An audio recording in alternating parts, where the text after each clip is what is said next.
Hi, happy Friday. It's Rita at Travel Nurse Channel. And took me a few minutes. I didn't have technical support, but here we are. We're here every Friday and on Tuesdays as well from 12:30 to 1:30 Pacific Standard Time. And we are live on Facebook and YouTube. And there's archives if you've missed any. And thank you for tuning in. The Travel Nurse... Get my tongue out of my way. The Travel Nurse Channel is here as a meetup place for those that are traveling, healthcare workers that are traveling, and for those who need travel nurses and travel techs and allied and therapists, etc. So we're here for you both.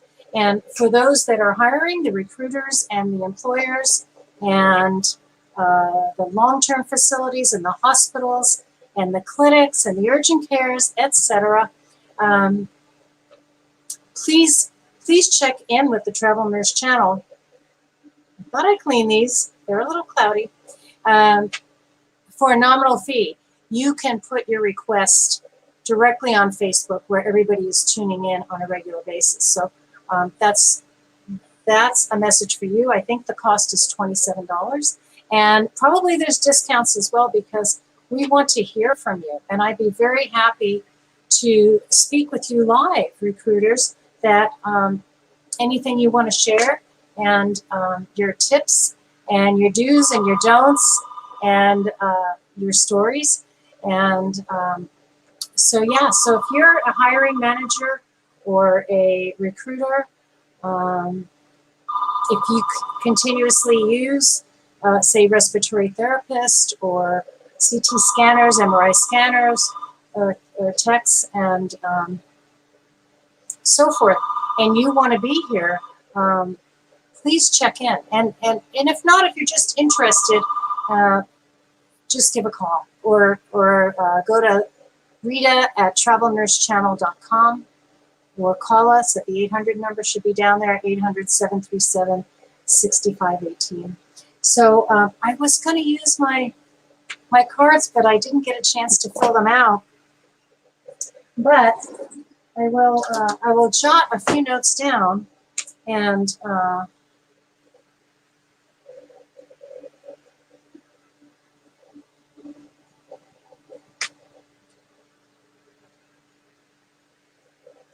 I'll write these few notes down because there are so many stories that travel nurses have, that travel therapists have, and so forth. And I made note of a few of them. We'll discuss them. I thought one of them was really funny. It was a travel couple, and their story is really cute. And another one that was really insight. I feel like, let me adjust my seating. Oh, that's better. I'm sitting on a pillow. I have to be. Okay, now you saw me scratch my face. So now you have to see me wash my hands because we're fanatic hand washes around here, especially in healthcare. And when I meet people and so forth that want to wear gloves, I encourage them not to, because your hands that are in the gloves, there we go again, the hands, bad hair day, the hands that are in the gloves touch a lot of things. For example, if you're grocery shopping, and then suddenly you unload your groceries with those same dirty gloves. Not good. It's far better. There we go. Okay, pretty clean. It's far better to just do a lot of good hand washing. Sing happy birthday or twinkle, twinkle, little star, whatever you have to do. Do some good hand washing with your sanitizer. Or if you have physical dirt, like I was walking out of the baby's room and I bent down to pick up some lint, some dust. We have dogs in the house. I had to go to the kitchen right away and wash my hands because I might go back and touch that baby, right? Or myself, or whatever. Anyway, so I'm going to talk about some stories that I've heard of or I've seen and read online, and they're traveler stories, and they're insightful, and they're funny, and they're good, and they're not so good, but they're chances for the opportunity for us to share is so important because everybody's story is important, And sometimes we can relate, and sometimes it's informational. So, for example, if you've taken care of a cancer patient and somebody recommends a book and so forth, why not? There's always something to be learned. So, so embrace the stories. Okay, so I'm interested in your stories. They can be scary, they can be sweet and sentimental, they can be fun, they can be horrific and awful. It's okay. They're all our stories, and important to ourselves and important to others. You just don't even realize how important to someone else it might be. So uh, my left eye is my weaker eye, and of course it is my dirtier lens. So before I speak any further, I'll give a little wipe there. Yeah. So I want to tell you about this story. I think it's a good story, and it is about a travel couple where the father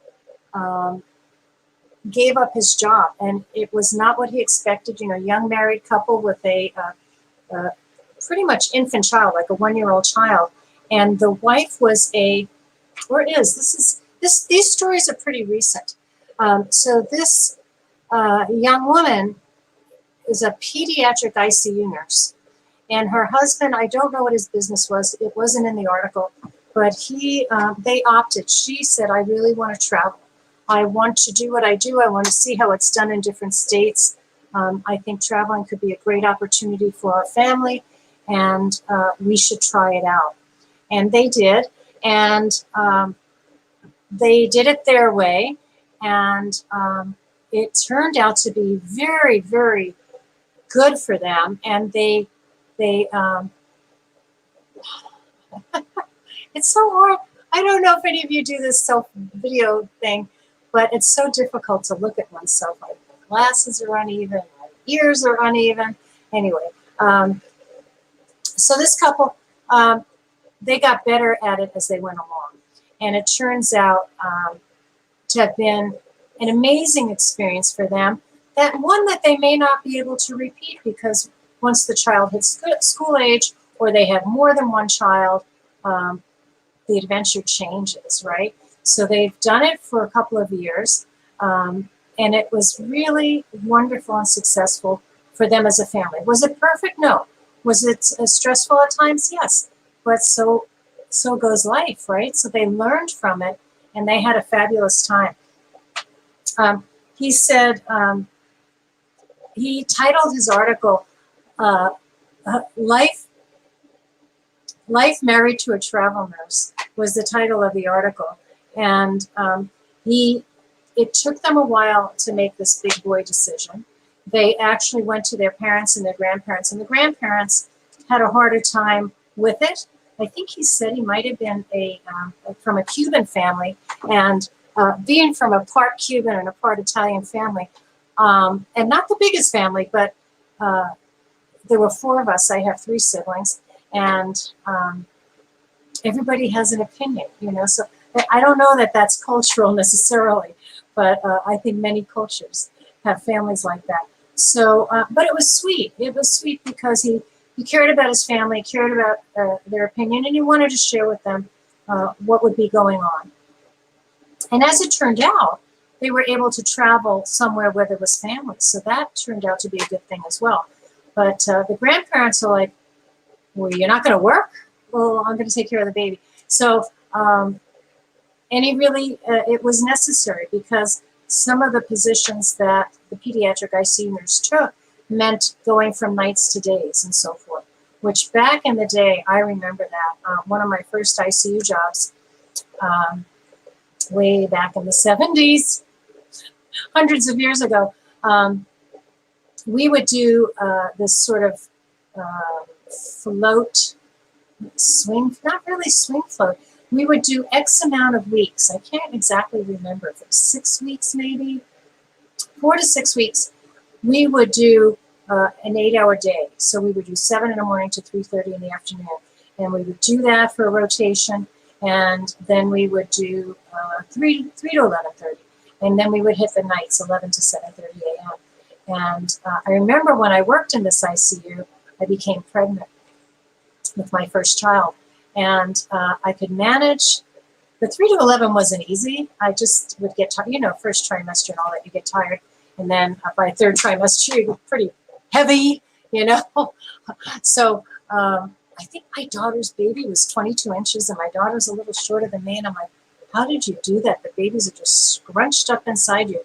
Anyway, so when I would hit my night rotation, I'd make it through and so this was 5 shifts a week, 8.5 hour shifts essentially, and ICU work, so really not a lot of rest in between.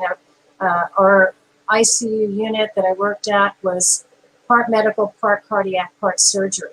So usually the cardiac was the least physical, but very sick patients. And I remember being in that cardiac unit one time with a labor and delivery, a critical post-labor and delivery patient. That was awful. I've actually blocked it. I remember that I had that patient, but usually in the cardiac unit, we used to do a lot of team turning and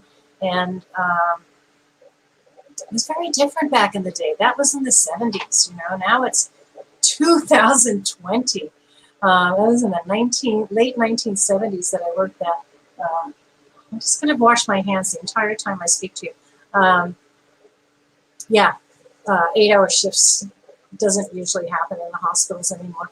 But at any rate, when I got to my night rotation, I would just cry and feel so sorry for myself. I'd take my pre-work time shower to help wake me up and just cry and feel sorry for myself. Of course, once you're there and you're working, you don't know if it's night or day. You're locked in a unit and you're just doing your work. But at any rate, the father and mother of this small child that became a travel family decided he would stay home. And so they did. And they explained it to their family. And the grandparents just really couldn't quite grasp it. But off they went. They went to places like Arkansas, and they went to, I can't remember all the places they went. But I didn't even make note. They wound up in California, where he had family. So that was really positive.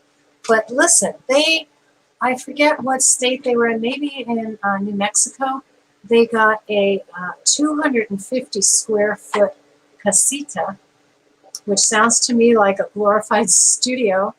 And they got it very close to the university and were able to have, so maybe she was working at the university hospital, but, and because the mom worked days and nights, when she worked nights and needed to sleep during the days, it was even more important for dad to take the child out of the house. So they would do picnics and parks, and they were walking distance to the university and had access to the gym.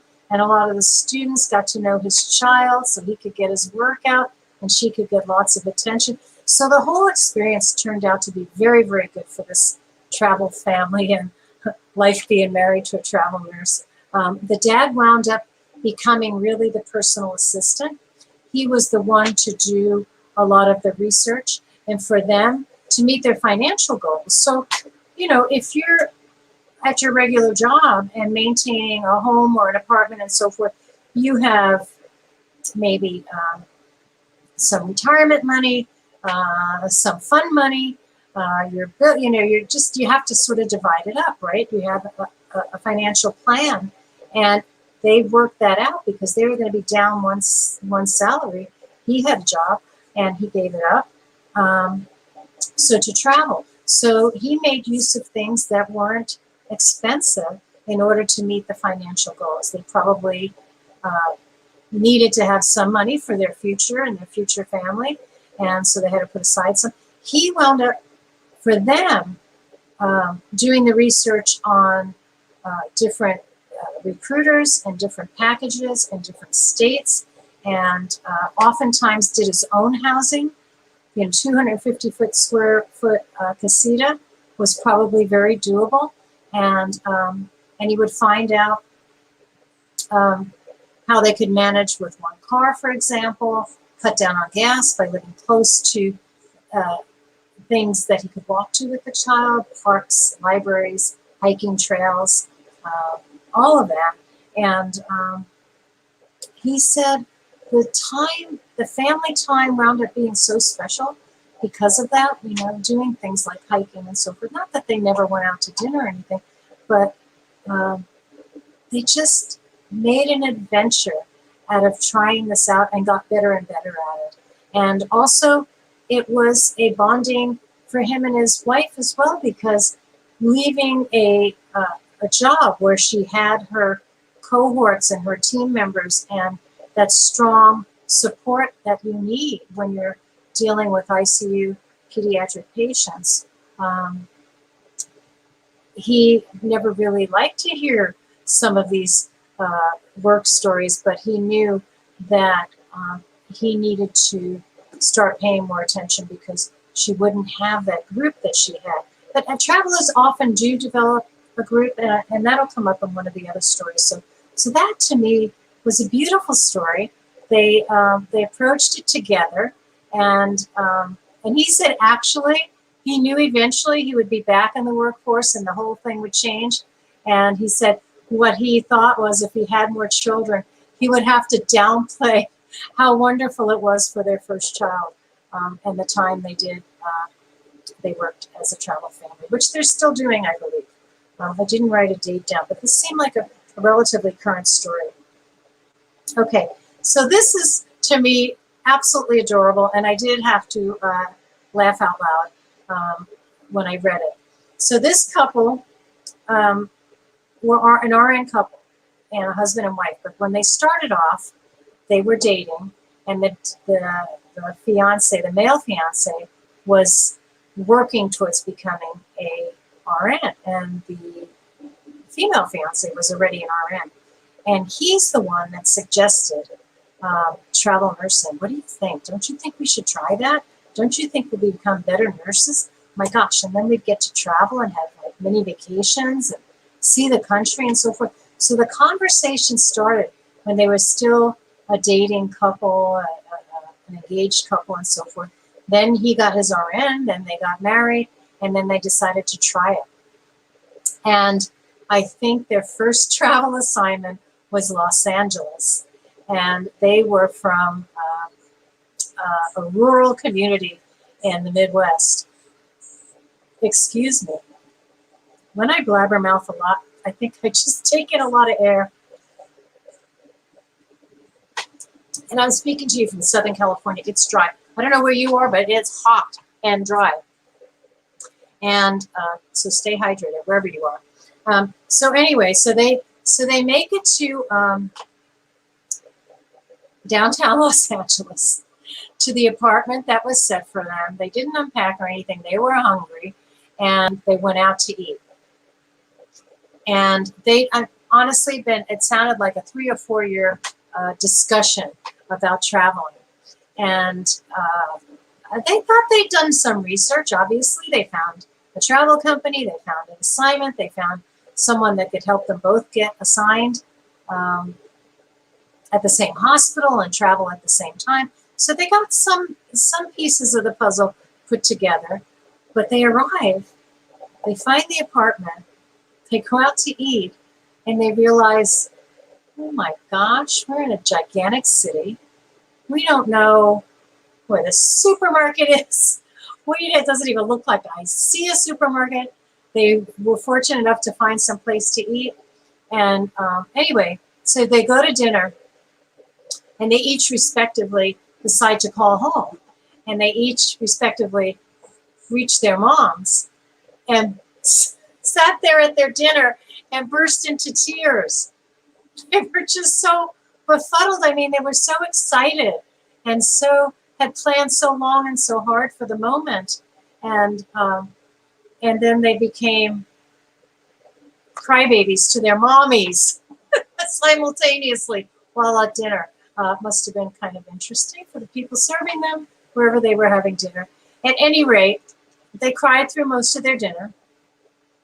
They went home. They needed a good night's sleep, so they found their sheets. They made their bed, and they had one last discussion. They go, tomorrow's going to be a new day. We're going to love this. We're going to tackle this. We're going to find the answers to our questions. And they did. They said the next day was great. The travel assignment was great. They met, I think they made 3 travel friends, 2 sisters that were traveling from Pennsylvania, and then a fellow that was traveling from Texas or someplace. And they were on assignment for not 90 days, but for 4 months. So it was a little more than 13 weeks for them. And they all did a lot of sightseeing together. And it turned out to be terrific. And the moral of their story, which was really, to me, very adorable and kind of cute and funny, picturing them sitting, having dinner the night before their first travel shift, crying to their mommies, was now we know. Now we know more questions to ask and more ways to plan. And they plan to continue to travel. So that was an adorable story. Okay, this story, I read this story a long time ago. And I titled this one The Power of Protocols. And I understand it very well because guess what? Guess what, travelers? You may be a nurse, you may be a therapist, you may be a tech, you may be a nurse aide, you may be a nurse practitioner, you may even be a doctor, but we're all human beings, right? And so when you're on the job, you have experiences that aren't always pleasant. People don't always behave well, okay? And so this story, it does remind me, it takes me back to my many clinical days, and to particularly in my earlier part of my career, which I started in the late 1970s. Yes, I'm an old babe. We had a lot of patients. We were, how did we care? We cared for diagnoses, right? And when we gave report, this is back in the late 70s, early 80s. When we gave report, I remember I worked a lot of 3 to 11 shifts because I had my first child. And this way I got to spend most of the day with my child, and daddy or grandma, somebody could have dinner with him. And then I'd go to work, and that's how I did it. And I also was very fortunate for much of my career to not have to work overtime and time, more than full time. I was usually able, particularly when we got to the 12-hour shifts, to work 2 to 3. So usually 2 one week, 3 another week, and so forth. Or I'd do a combination. I would do some home care or home visits, do my paperwork at home with my children, watching Sesame Street or in bed or whatever. And so I do this combo work. So I was very, very fortunate to have a lot of family time, which was really a priority for me. Always was, always will be. But not every career affords that. And something to think about as travelers, because if you want a lot of extra work, if you're at the point in your career where you're gathering and you're saving for the car, the vacation, the house, those are questions to ask. And we will discuss that in another chat. But yeah, it's a good idea to ask if you're taking a full-time travel assignment, is overtime a possibility? Is it probable? Is it possible? Is it probable? Can you work per diem? So there might be a float pool within the hospital, and that might be something, all these questions are important questions to ask, but I digress. I'm going to tell you this other story. It's a fascinating story, and I call it a little bit of a close call. So I would call it a little bit scary because it's kind of a close call. And I think particularly nurses, where we see our patients a lot sometimes, particularly when you're working those 8-hour shifts, or you're in an ICU and your patients are there. Our COVID patients don't seem to be there very long. Some of them do. And be careful about that. I always digress. But there's a lot of stress and trauma involved with taking care of the COVID patients, as many of my colleagues and friends are. You're in my prayers, guys and gals. But at any rate, yeah, you might be in contact with your patients repeatedly, whether it's an outpatient, chronic situation, maybe dialysis. Dialysis techs and nurses see their patients in the outpatient setting 3 times a week, usually, for 3, 4, 5 hours, 3 times a week. You get to know people.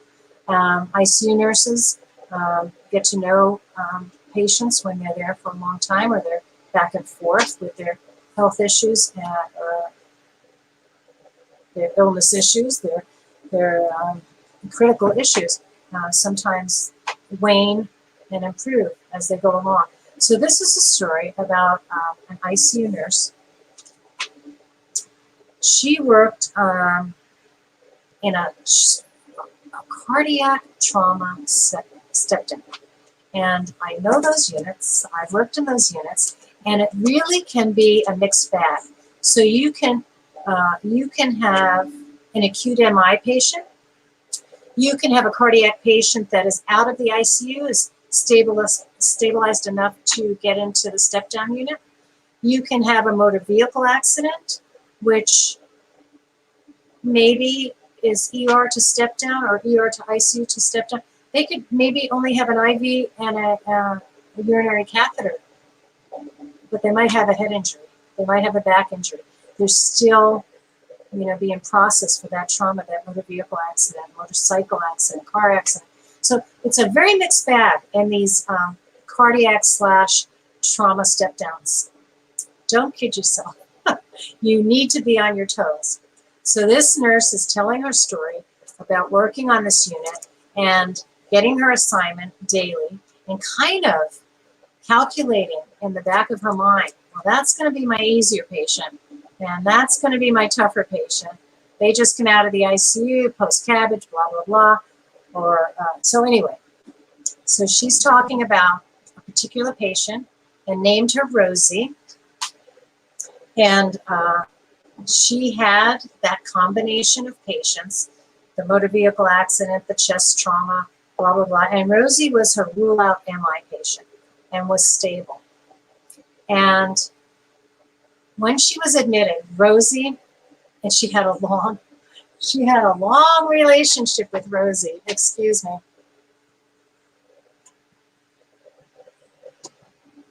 In the course of reading the article, it seemed like it was a good 2 weeks that Rosie was there, which is a long time to rule out a myocardial infarction. However, you'll find out why. She had a cardiac condition. Okay, so Rosie was admitted, rule out MI. She was obese. She had hypertension. She had some gastric distress, and she was alert and oriented. And so the first time she had Rosie and had her assigned to her, she had just been admitted. She thought to herself, oh, she had a hiatal hernia. Yeah. So she was obese, had hypertension, had a hiatal hernia, and was admitted with chest pain, rule out MI. And whoever the rest of her assignment was, we do this sort of, we do it, legally do it now, we grade our patients, their acuities. So in her mind, whether they were grading it at her hospital or not, she thought, that's going to be my light patient. And when she first went in to assess her, she was admitted into a private room primarily because all the other beds were full. And she said, when I entered Rosie's room, I smelled something really, really good. And what she smelled was fried chicken. And Rosie had several family members, which really wasn't protocol, but it wasn't that distressing because the patient wasn't in any distress. They were quiet enough, and the nurse decided not to make an issue of it at that time, and assessed her, talked to her. She wasn't in pain at that time, told her what would be going on, that they would be drawing labs, they would be doing the cardiac enzymes, etc., every so many hours and so forth. And that was that. She didn't do any teaching, but her little judgment hat was on right then and there because she was breaking the rules with the visitors and she was eating heavy fat fried food that smelled delicious. She was eating fried chicken with her family. And so there you go. So within about 45 minutes, Rosie's having chest pain. So she follows the protocol. She orders a chest x-ray. This might have been a while ago. She pulls out an old, this was their responsibility. She pulls out an old EKG machine and has to do a 12 lead herself with this old machine with suction cups and blah, blah, blah. And gets a set of labs, gets a chest x-ray, gives nitroglycerin sublingually, and calls the doctor. So she follows her protocol, A to Z, whatever she needed to do, and everything came back negative. And the nurse is thinking, I think you have gallbladder issues. You have hypertension, you have all this stuff. You're not cardiac. You need to just get a handle on your diet and your gallbladder. So this proceeded to happen numerous times. So the 3 sets of cardiac enzymes came through in the next day and a half or two, and that episode did not repeat itself. And the doctors ordered that she be moved to a medical floor, worked up for GI issues. So the nurse has her again the next day, or the 3rd day, whatever, and explains to Rosie what's going on. And Rosie wants to know if she'll have a private room because she really likes the private room. She thinks she's in the Hyatt. And this is part of the article I'm reading, but you can see where the nurse has a little bit of her judgment hat on.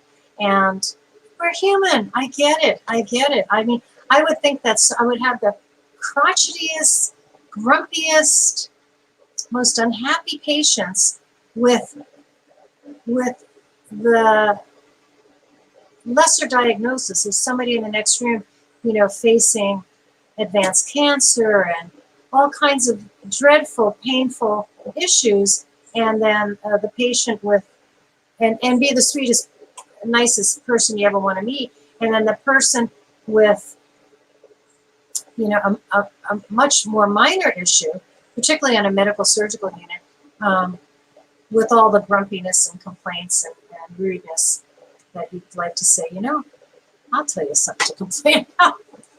You could have a lot more to deal with. But of course, that's because we're human. You don't say these things. You treat everyone the way you'd want to be treated, right? That's the golden rule. Do unto others as you would have them do unto you. And that's what healthcare workers do. We put on our professional face, and we're not rude, and we're not judgmental, and here we are.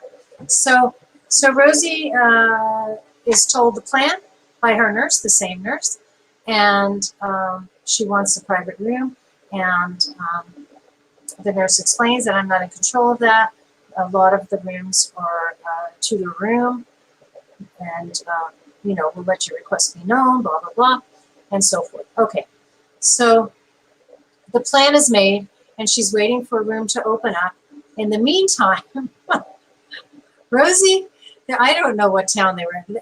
That may have been mentioned, but there's a place that in this town makes the best cheesy fries ever.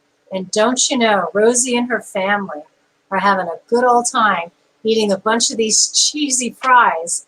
And the nurse is thinking, not the best idea if you have a sick gallbladder, not to mention your hiatal hernia, your obesity, and your hypertension. This is not the best diet. And I don't know if the nurse had a discussion with the doctor about the diet, but normally cardiac patients are going to be on a low-fat, calorie-counted, no-salt diet. So it sounds like a cheat to me, but who knows. Sure enough, into the shift, before the room is ready for her to be transferred out of the step-down unit, Rosie complains of chest pain. And the nurse is a little annoyed. She's like, well, yeah, you keep eating this fatty diet, the fried foods, etc., And she has to drag in the old EKG machine. She has to do the protocol again, get the vital signs, get the enzymes ordered, get a chest x-ray, call a doctor, and so forth. Again, everything is negative. So this scenario happened 3 times. And so the nurse was sort of like,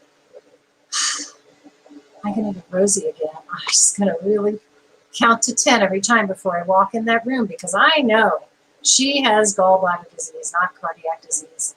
Well, she has some cardiac disease because she has hypertension. But at any rate, the nurse is hoping somebody else is assigned to Rosie, which she had been. But for the most part, when she was working, she got assigned to Rosie. And she had to be known as the patient with multiple complaints. So it does make the shift a little longer and so forth. So now it's the 4th time. And again, it's after a meal. I can't remember what was for this meal. And Rosie, and she was to be transferred again. And Rosie's on the bell saying she has chest pain. And the nurse is so tempted at this point to talk to her about her diet and so forth. And she doesn't. She controls herself. She goes in the room. She starts the protocol again with the nitroglycerin, the vital signs, and drags in the EKG machine and happens to notice a little bit, which I see, I don't have any napkins in here. I'll use my sweater. A little bit of perspiration on Rosie's upper lip and a little bit at the hairline. And she says, are you having chest pain right now? And with that, Rosie passes out. And the nurse calls a code. They get her to interventional. They put a stent in her. She had a cardiac condition. So I think that story was a close call. It was a little scary. And that nurse was a little judgmental. I get it. I get it. But that's why I call this a powerful protocol story, because that nurse, regardless of how she felt, and regardless of how significant it seemed that Rosie's chest pain very often followed a high-fat meal. And she had cardiac issues. She had true chest pain, and they saved her life. Had she gone to a med-surg floor that was ordered 3 or 4 times, she could have not made it. But she was under this nurse's care, who was, you know, a cardiac specialist, right? She worked cardiac trauma step down. I love that story because I can relate to that story. I'm sure I was in very similar situation. I'm washing my hands again, you guys. I touch everything all the time. Sorry. And I don't want to touch anybody else. I'd love to hear your story. Nobody's checking in right now. We're on a live stream right now. You can check in with me on Fridays from 12:30 to 1:30. You can check in with me on Tuesdays from 12:30 to 1:30. Travel Nurse Channel is here for you. Your stories are so important. I'm here for travelers, those that recruit travelers, hiring managers, doctors that are running clinics, anybody who hires a healthcare person, anybody who is a healthcare person, anybody in charge of a long-term facility, an LTAC, a long-term acute facility, a oncology clinic, a doctor's office, a urgent care. We are here for you. Your stories are so important. And it doesn't matter if they're funny or sad, or some of them are funny and sad at the same time. They're interesting. We can all learn from them. I love that protocol story because as much as the nurse was distressed with her patient, was worn out from her patient, was judgmental of her patient, she followed protocol and she saved her patient's life. So there you go. There you go. All right. So it's Friday. Doesn't mean anything to healthcare workers that can work any day and any night of the week, but some of you may have the weekend off, and I wish you a very happy weekend. Stay cool. in Southern California, we're having a little bit of a heat wave, but I never complain. I'm not too far from the ocean. And if there's a tree and a breeze, oh boy, it's gorgeous. And I have no complaints about where I live. I lived on the East Coast and I loved it. And I have the bestest friends still from the East Coast and family members. But I do have to say, Southern California, boy, do we have the weather. It's a little bit of heaven out here. You can see the sun streaming in, but fairly comfortable. My house is not even air conditioned. Not that I wouldn't mind a few days out of the year if it were, but so there's that.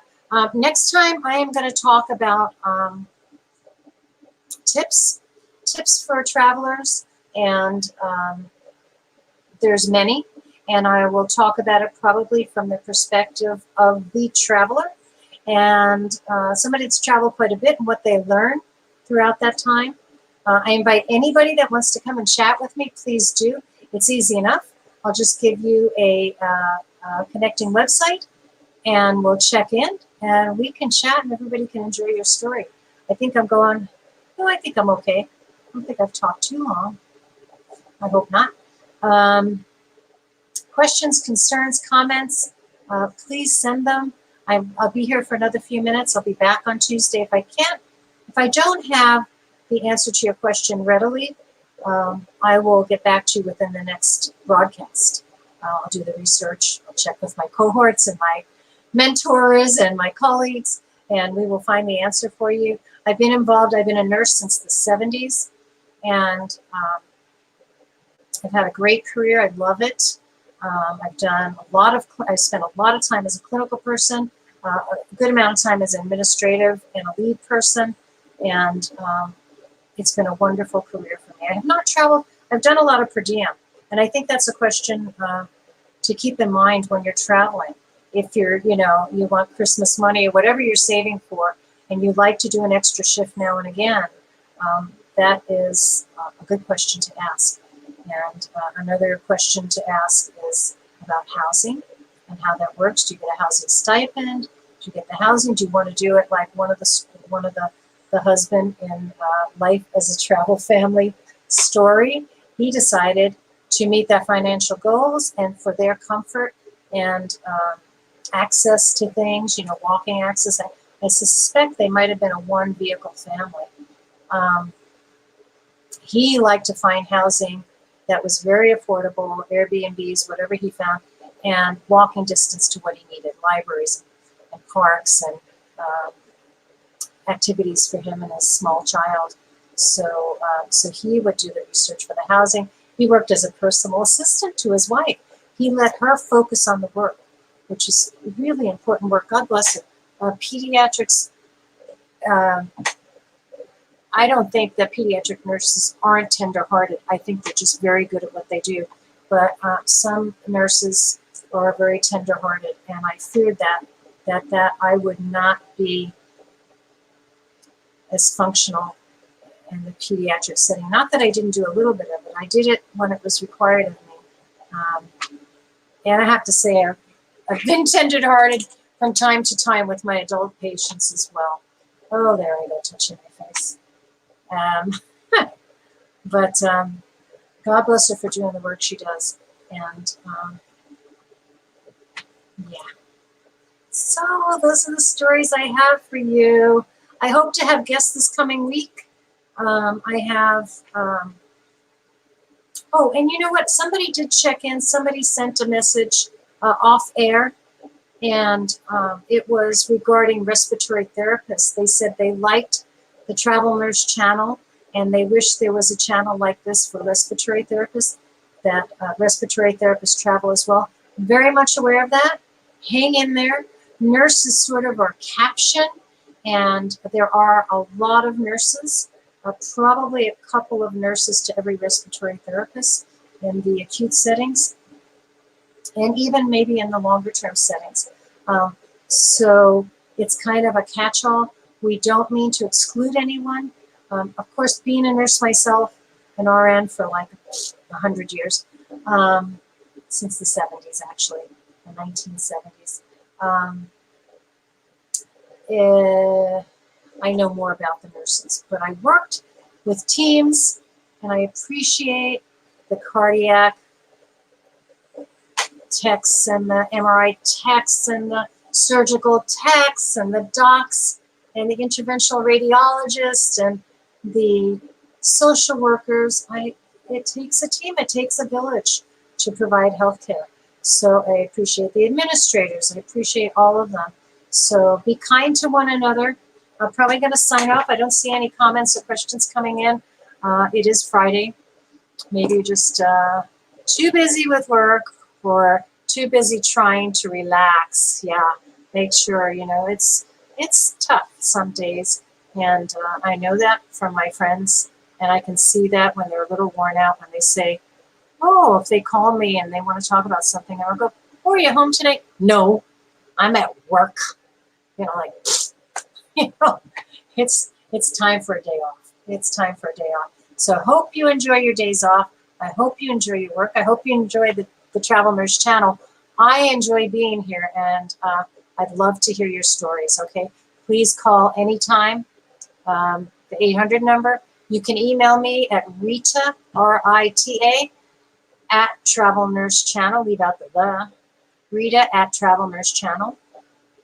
I call it the TNC, Travel Nurse Channel. That's our acronym for Travel Nurse Channel.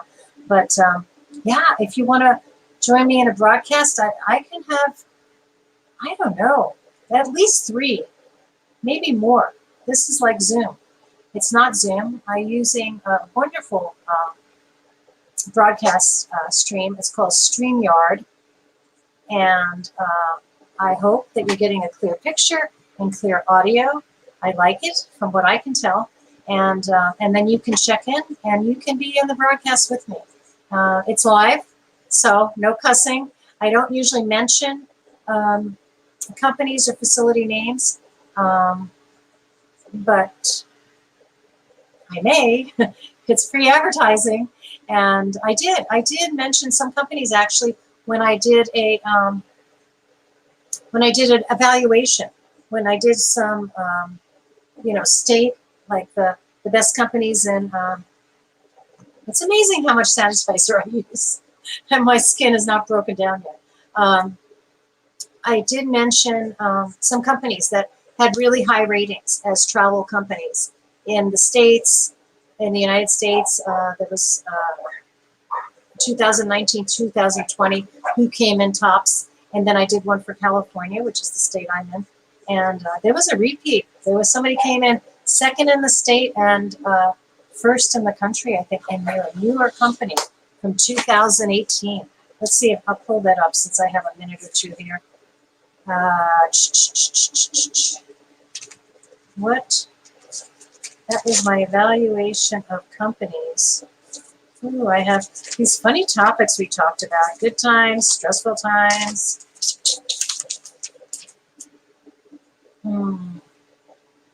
Host. Top largest companies in the U.S. Host is a company that came in number 3. I don't know if that was 2018 or 19, but that company started. And then, yeah, this is that might have been in 2020. That might have been an evaluation in San Diego of the top companies, and Host came in number 3. Let's see, people that were on the list. I did Florida. Were there any repeats in there? Anyway, Cross Company came in as one of the largest best companies in Florida, Cross Country. They've been around for a while. They're strong. And then the best in 2019 was Host again, number 1. Number 1. So how about that? They're doing something right. I imagine it has to do with personal service. That's very, very important. And those are things we'll talk about next time, with what to look for if you're traveling, what questions to ask, what makes the job go smoother. We can just talk and talk and talk about it. There's so many pieces to it. There are companies, for example, if you are a radiology tech, for example, right? Interventional radiology or radiology or so many different techs and therapists. But there are companies that cater more to the allied, to the techs. And there are companies that that service various disciplines, nurses, techs, therapists. There are companies that focus more on long-term. There's a company I mentioned a while back that primarily is in the business of staffing CNAs and some LVNs. And so these are things, if you're seeking travel, these are some of the research you can do. And I think it's an okay question to ask the company, if you're considering traveling, if they have anybody that you can speak to, a satisfied traveler that you could speak to get a little bit of a lay of the land, as they say. Lie of the land, lay of the land. I think it's lay of the land. I'm not, I have a friend who's an English major. She was an editor and so forth. And hi, Trish, if you're watching. She would, I think it's a lay of the land. But at any rate, I'm going to sign off. I'm not going to keep you any longer. Have a beautiful weekend. Please come back and join us. We're on Facebook and YouTube, and we're here twice a week live. You can check in anytime. There's lots of archives of the Travel Nurse channel. Before that, we were Gold Medical and then the Medical Jobs channel, which I think Medical Jobs channel might have let the therapists and techs and so forth know, all the like occupational therapy assistants, the physical therapists, PTAs, the physical therapist assistants, let them know Medical Jobs would refer to all of the disciplines, whereas Travel Nurse channel does seem to isolate nurses. It's not meant to, but the title would be too long if I put travel nurse, therapist, allied, tech, etc. So we just kind of went with that. So appreciate your understanding. Have a beautiful weekend. I'm going to go ahead and sign off and see you soon. Thank you.